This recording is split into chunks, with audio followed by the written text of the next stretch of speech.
Looking lovely as ever. Wait, I'm in the States now. Mile from here. Morning, Trainiacs. You might be wondering why I'm not starting off today's vlog with a workout. Well, number one, it's the start of taper week, and you don't work out on day one of the taper process, because it's not a week. We got about 2.5 weeks. Number two, I'm on my way to New York for social media week. So I don't have a ton of time. Actually, boarding started 10 minutes ago, but I got really strong electrolyte drink, super cool compression socks, and my, as always, totally done up travel pack. Word of note, make sure you don't have a saddlebag in your backpack when you're going through security. That did not go over well. I am now short one set of Allen keys and a CO2 cartridge. This is like the 4th time that that's happened.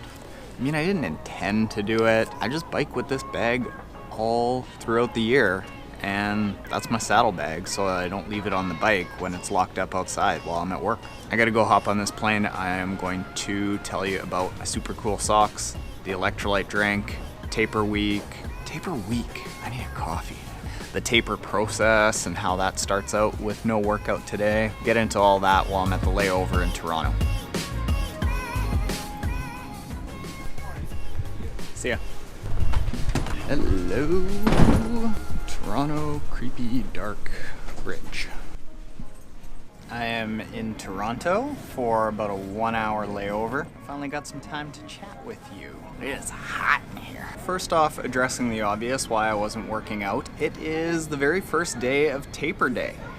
And how you deal with the first anywhere from 1 to 3 days of a taper process is to take it outright off, like nothing, nada, zero, zilch. Why you do that at the start of the taper process is to give your body a complete recovery. Like, you're flushing out as much of your accumulated fatigue as possible, because remember a couple weeks ago when I said that what you're trying to do in your training is increase the volume of training and get your body on a trajectory of getting stronger and faster and adapting to that increased load. And what you do at the start by taking a few days outright off is boom, drop your volume, your intensity, everything down to nothing, and for a few days your body is still going on that upward trajectory, and you get a little bit of a gap where your body is getting faster and repairing itself well beyond what the load is actually on your body. So in the first few days of taper week, do nothing. Taper process, do nothing. I keep saying taper week.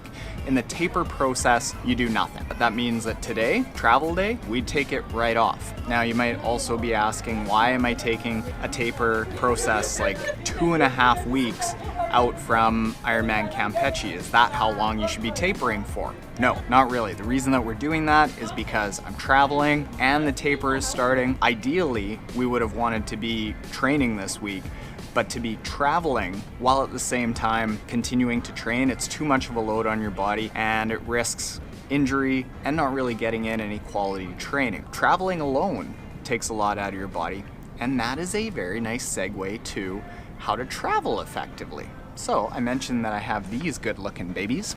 Yeah? How nice are those pantyhose? I've got compression socks, and I often get asked, do I wear compression socks regularly? No, I absolutely do not. Inflammation is actually a big part of the process to getting faster.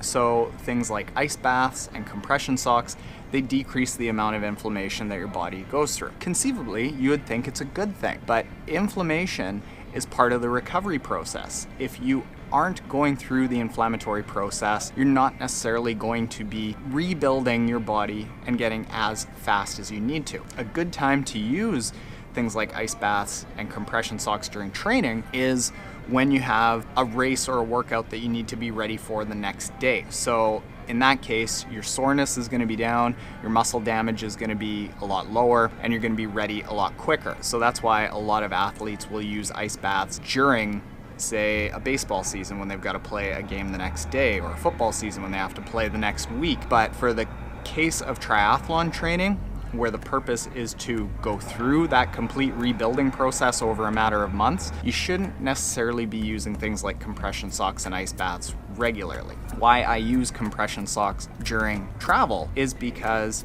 sitting for a long period of time and going through all the different pressures flying really messes around with your circulatory system, and it can create a fair bit of water retention and circulation problems in your feet. I have varicose veins issues, so I want to make sure that my circulatory system is functioning on travel days. So I tend to really only use compression socks when I'm traveling. Don't be that guy that's out in the middle of summer wearing compression socks around town. That's not cool. Next thing that really helps for traveling is I had to drink this whole thing in security so that they wouldn't take it away. I made a really strong electrolyte drink. There's a powder that I have that in 1 scoop of electrolyte powder, it's like something like 1,200 milligrams of electrolytes, and that's 6 times as much as you would get from a Scratch or an Osmo, but I wanted to make sure I was topped up on that, so I didn't take a full scoop. I almost never take a full scoop, it tastes gross. I took about a half a scoop to make sure that going through all that dry cabin air,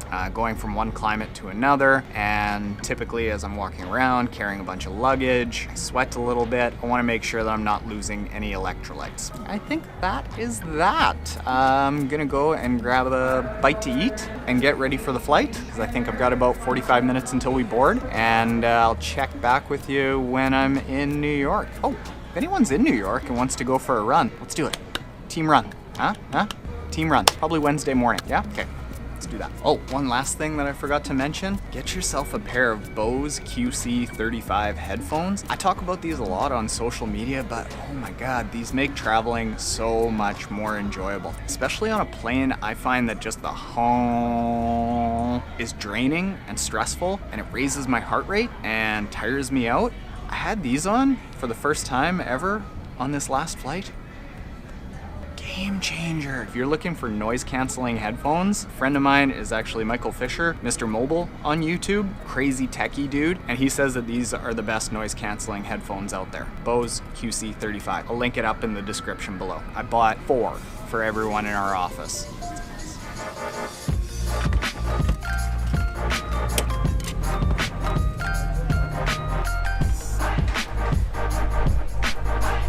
Hello, New York. Looking lovely as ever. Construction-y as ever. Coming from Winnipeg, Lyft and Uber. It's like an arcade game for me. Hi, how are you? You're going to...